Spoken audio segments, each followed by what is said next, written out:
Fernanda passou 3 horas num sábado de manhã tentando encontrar um documento. Não era um documento importante o suficiente para ter uma pasta própria, mas importante o suficiente para ela precisar dele naquele momento. Ela abriu gavetas, revirou caixas, esvaziou uma prateleira inteira do armário da sala. Encontrou coisas que não sabia que ainda tinha. Coisas que havia comprado 2 vezes porque não sabia que já tinha uma. Coisas que alguém havia dado de presente anos atrás e que ela guardou por educação, sem nunca usar. Não encontrou o documento. Ela sentou no meio daquele desarranjo todo, olhou para a volta e sentiu algo que não era raiva nem tristeza. Era um cansaço diferente. O tipo de cansaço que vem não do que você fez, mas do que você carregou sem perceber. E foi naquele sábado que Fernanda começou a entender que a casa que ela havia montado ao longo dos anos não era exatamente a casa que ela queria viver. Era a casa que ela havia acumulado. E existe uma diferença enorme entre as duas. Uma diferença que a maioria das mulheres nunca para nomear. O que ela descobriu nos meses seguintes vai mudar a forma como você olha para cada canto da sua casa. E o que vem agora é o começo disso. Fernanda tinha 41 anos, morava em Campinas com o marido e a filha adolescente e trabalhava em período integral como gestora numa empresa de logística. A casa tinha 3 quartos, uma sala que funcionava como escritório nos dias de home office e uma cozinha que ela descrevia como funcional, mas sufocante. Ela não era desorganizada no sentido que a maioria das pessoas imagina. Não havia pratos sujos empilhados, roupas espalhadas pelo chão ou lixo acumulado. A casa estava, na maior parte do tempo, apresentável. Mas havia uma qualidade de ar que ela não conseguia nomear. Uma sensação de que os ambientes eram cheios demais, pesados demais, como se cada cômodo estivesse sempre a um passo de escorregar para o caos. E então veio aquele sábado, e aquelas 3 horas, e aquele documento que ela nunca encontrou. Mas antes de chegar na virada da história de Fernanda, você precisa entender algo que ela só percebeu muito depois. Algo sobre o que os objetos realmente fazem com a mente de quem vive entre eles. Porque esse entendimento é o que separa jogar fora de transformar. Existe uma pesquisa que neurocientistas têm desenvolvido há anos sobre o efeito de ambientes sobrecarregados na capacidade cognitiva. O que eles descobriram é que cada objeto no campo visual de uma pessoa compete por atenção. Não de forma consciente. Você não fica olhando para cada coisa que está na sua casa. Mas de forma inconsciente, o sistema nervoso processa tudo que está no ambiente, o tempo todo. Isso significa que viver num espaço cheio tem um custo mental real. Não metafórico. Real. Energia que poderia ir para o que importa, vai para processar o que está simplesmente presente. E aí Fernanda entendeu por que chegava em casa depois do trabalho, e mesmo sem fazer nada, se sentia mais cansada do que quando saiu. A casa não estava descansando ela, estava trabalhando ela. Isso explica por que tantas mulheres descrevem a sensação de entrar num ambiente organizado e minimalista, e imediatamente respirar diferente. Não é estética, é neurologia. E quando Fernanda soube disso, não conseguiu mais ignorar o que a casa estava fazendo com ela. E é exatamente aqui que a história fica mais interessante, porque o que vem agora são as 20 coisas que Fernanda encontrou quando começou a olhar para a casa com esse olhar novo. 20 categorias de objetos que estavam ocupando espaço físico e mental, sem entregar nada em troca. Se o que você está ouvindo está fazendo sentido, deixa o like agora e se inscreve no canal. Isso ajuda outras mulheres a encontrarem essa história. Agora voltamos para a Fernanda. A primeira coisa que Fernanda identificou foram as roupas que ela guardava para quando emagrecesse. Não eram poucas. Eram uma gaveta e meia de peças que não serviam há anos, mas que ela mantinha como promessa para uma versão futura de si mesma. O problema com essas roupas não era que elas ocupavam espaço no armário. Era que toda vez que ela abria aquela gaveta, recebia uma mensagem silenciosa de que o corpo que ela tinha hoje não era suficiente. Era uma crítica diária, embutida em tecido dobrado. Ela doou tudo em uma tarde. E quando abriu a gaveta no dia seguinte, a primeira coisa que sentiu não foi perda, foi leveza. A segunda categoria veio logo depois: produtos de beleza vencidos ou pela metade que ela guardava no armário do banheiro porque ainda dá para usar. Cremes abertos há mais de um ano, esmaltes ressecados, perfumes que ela não gostava mais, mas havia custado caro. Cada um deles tomando espaço que poderia ser de algo que ela realmente usasse e gostasse. E o terceiro, esse pegou Fernanda de surpresa. Eram os livros que ela havia comprado com intenção de ler e que nunca leu. Não os que ela havia lido e guardado por carinho, os que estavam na prateleira como promessa não cumprida, como uma lista de versões de si mesma que ela havia imaginado ser e nunca foi. Mas antes de continuar, você precisa entender o padrão que está por baixo dessas 3 primeiras categorias. Porque quando você vê esse padrão, vai reconhecer ele em outros 20 lugares da sua casa. O padrão é este: a maioria das coisas que acumulamos não representa quem somos. Representa quem achamos que deveríamos ser, quem fomos um dia, ou quem imaginamos que vamos ser no futuro. E enquanto esses objetos ficam, eles ocupam não só prateleira, ocupam identidade. Fernanda passou semanas entendendo isso, e quanto mais ela entendia, mais clareza ela tinha sobre o que ficava e o que ia embora. A quarta categoria foram os papéis. Correspondências antigas, manuais de produtos que ela nem tinha mais, recibos de compras de anos atrás. Ela encontrou o manual da geladeira que havia substituído 4 anos antes. Encontrou extratos bancários impressos de 2017. Encontrou notas fiscais de coisas que nem existiam mais na casa. Cada papel que ela jogava fora era uma decisão que ela havia adiado. E quando somou todas as decisões adiadas que estavam fisicamente presentes na sua casa, entendeu por que se sentia tão mentalmente sobrecarregada. Existe algo que mulheres que passam por esse processo de limpeza profunda descrevem de formas surpreendentemente parecidas, independente de onde moram ou de como é a sua vida. Uma sensação de que o espaço que elas liberaram na casa começou a se sentir como espaço liberado dentro delas. Como se o universo estivesse esperando que elas fizessem essa limpeza para começar a preencher esse espaço com algo novo. Não é por acaso. É o que acontece quando uma mulher para de guardar o passado e começa a criar espaço para o que está chegando. Você já se sentiu assim, sufocada por coisas que você guarda, mas não usa? Comenta aqui embaixo. Eu leio todos os comentários. A quinta categoria era uma das mais difíceis para Fernanda. Presentes que ela havia recebido e não gostava, mas guardava por culpa. Uma escultura de decoração que não combinava com nada na casa. Um conjunto de taças que nunca usava porque eram delicadas demais para o dia a dia. Itens dados com carinho por pessoas que ela amava, mas que não tinham lugar real na vida que ela vivia. Ela demorou para entender que guardar um presente que você não usa não honra quem deu. Deixa o objeto preso num limbo onde não serve a ninguém. Quando ela doou essas peças para quem poderia realmente usá-las, sentiu que estava liberando tanto o objeto quanto a relação. Que o carinho de quem deu não morava na coisa, mas na intenção. A sexta eram os utensílios de cozinha comprados para receitas específicas que ela nunca mais fez. O espremedor de limão elétrico, a forma para mini muffins, o aparelho para fatiar maçãs em formatos decorativos. Coisas que haviam chegado na casa com entusiasmo e ficado numa gaveta desde então, ocupando espaço que poderia ser de coisas que ela usava todo dia.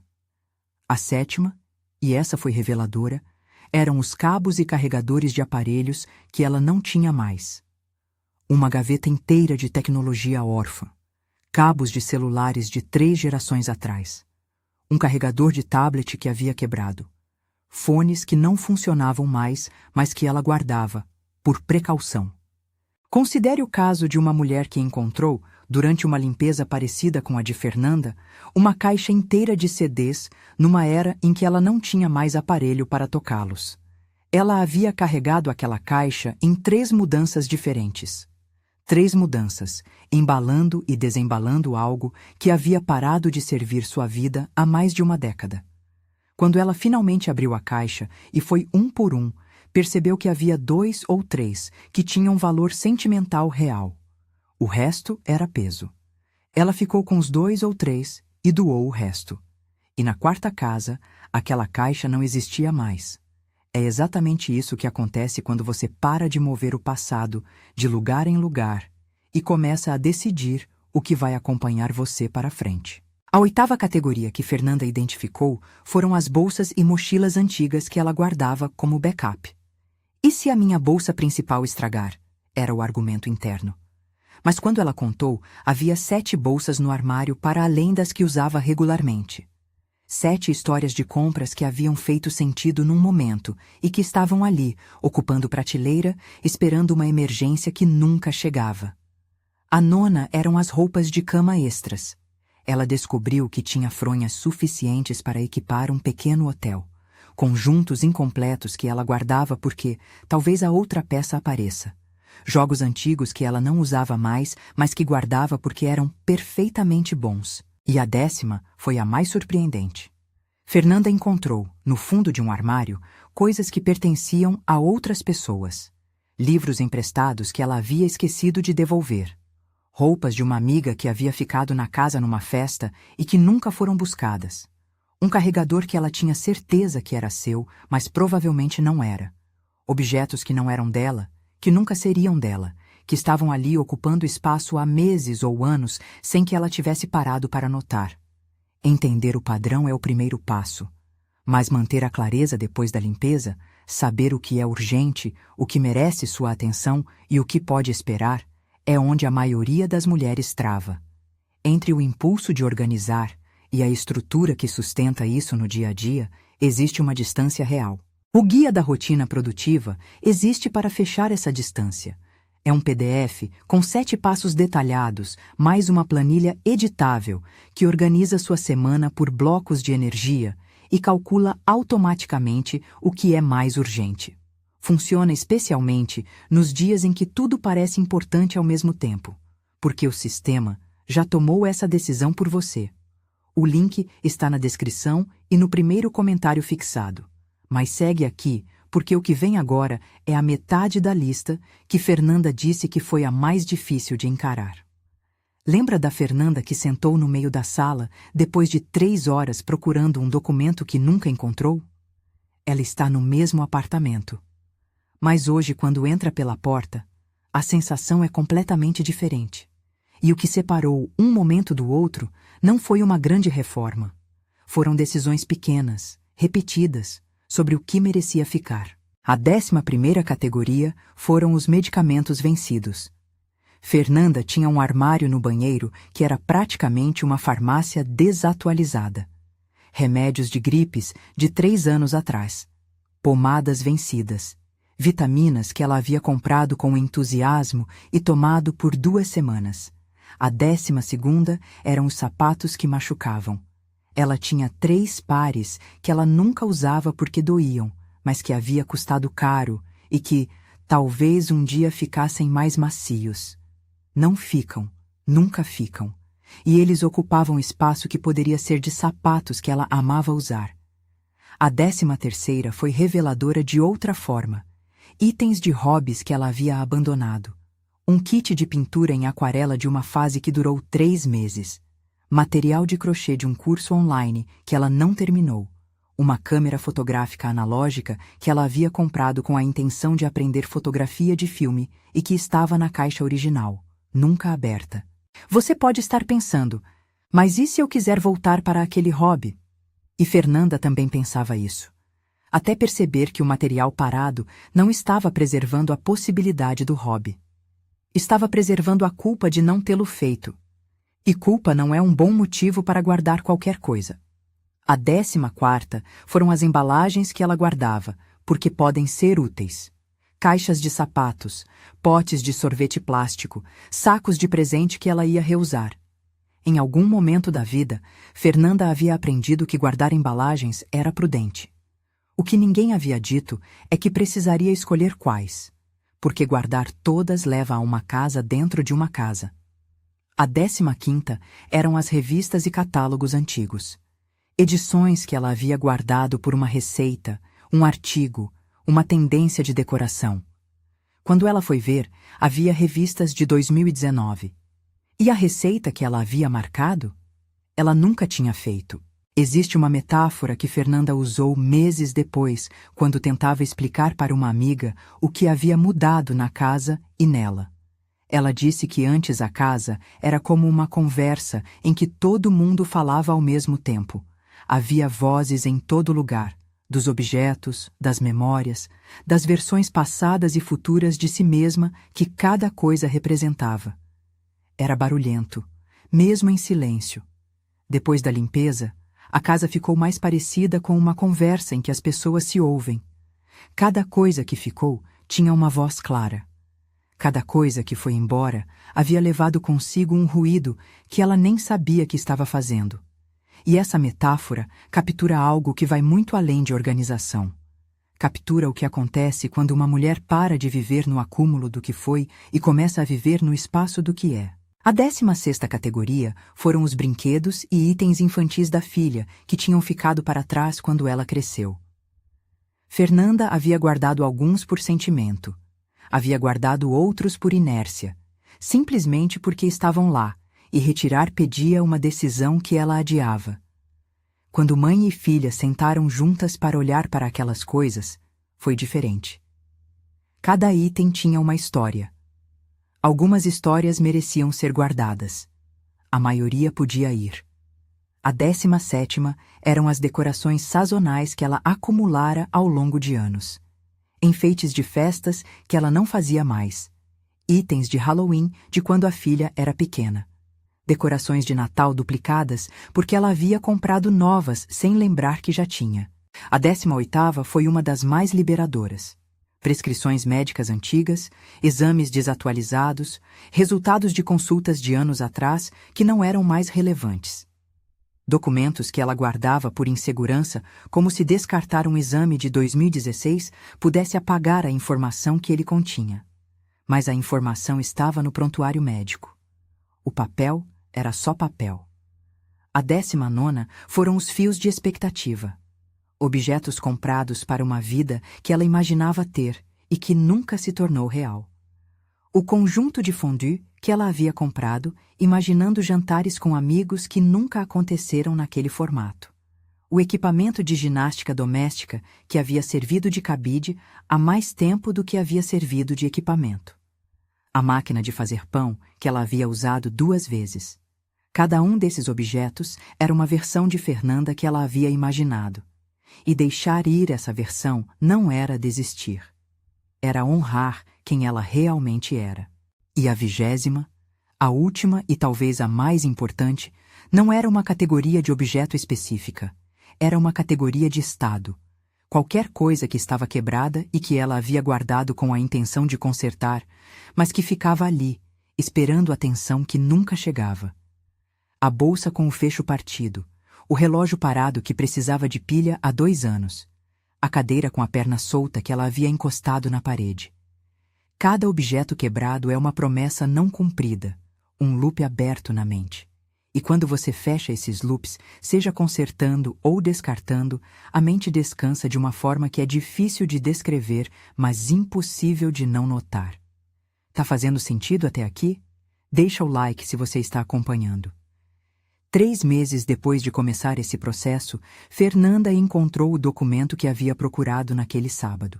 Estava numa pasta que ela havia criado durante a organização com o nome correto, no lugar que fazia sentido. Mas o que ela disse quando contou isso para a irmã não foi sobre o documento.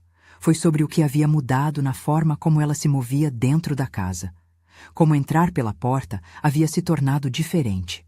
Como o sábado de manhã havia deixado de ser dedicado a arrumar e havia se tornado disponível para o que ela escolhesse. E o que ela escolheu no primeiro sábado livre foi sentar na sala, com café, sem fazer nada em particular. Só sentir o espaço. Para uma mulher que havia passado anos sentindo que a casa exigia coisas dela, aquele sábado foi uma virada. Não porque a casa estava perfeita, porque ela havia deixado de ser um peso e se tornado um lugar. Existe algo que acontece quando uma mulher organiza o espaço que habita com intenção real. Não por culpa, não por aparência, mas porque decide que o ambiente em que vive merece refletir quem ela é hoje. Uma sensação que mulheres que passaram por isso descrevem de formas parecidas, independente da cidade ou da fase da vida. Como se o espaço externo organizado começasse a criar espaço interno. Como se o universo respondesse à decisão de soltar o que não serve mais, abrindo o que ainda não chegou. Não é casualidade. É o que acontece quando uma mulher para de acumular o passado e começa a criar espaço para o presente. O que foi mais impactante para você nessa história da Fernanda? Comenta aqui qual das 20 categorias fez mais sentido na sua vida. Eu leio todos. Agora você conheceu a história da Fernanda e entendeu que acúmulo não é sobre bagunça. É sobre o peso de carregar versões de si mesma que não são mais reais. Que cada objeto que fica sem servir tem um custo mental invisível mais real. E que liberar espaço na casa é quase sempre liberar espaço dentro de si mesma. A pergunta é: você vai apenas se identificar com essa história ou vai deixar que ela mude algo em você? Me conta nos comentários qual foi sua maior reflexão desse vídeo. Compartilha com quem precisa ouvir isso. Inscreve-se no canal se ainda não fez isso. Em alguns segundos vai aparecer um vídeo que continua essa jornada. Não ignore. Ele é o próximo passo.